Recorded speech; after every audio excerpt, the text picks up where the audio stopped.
حمام مشوي على الفحم، وده منبار. المنبار ده منبار ضاني. ضاني؟ منبار ضاني. الله اكبر يا حاج. بس انت بقى شغلك انت انا هنا تخصص بقى الطبيخ بس. الطبيخ والحمام الطبيخ والحمام والنيفه والحاجات دي. اللهم صل على النبي. بقالي 8 سنين هنا مع الحاج. الله اكبر يا رب. الله يخليك. سيمي وصداني. الموزه دي ب 180 جنيه بيطلع معاها رز بكراج القوانص او بيطلع معاها فته. دي بتستوي على بخار الفحم.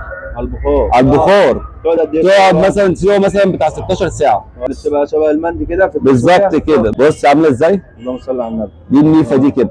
دي ما حدش بيعمل الخلطه بتاعتها غيرنا احنا بس. من جدود الجدود واحنا بنعملها الشغلانه دي. ده بقى الخنصر بتاع الجدي. ده برضه عامل زي الزبادي بالظبط كده. ودي بتتقطع ترانشات. الربع من ديت عامل 100 جنيه. ماشي. الله اكبر. زي الزبده بالظبط. دوت كده بيطلع كده. باين عليه. 3 ترانشات دول كده مثلا بيعملوا ربع كيلو. حطوا على الميزان يطلعوا ربع كيلو. فرهم خالص اهو.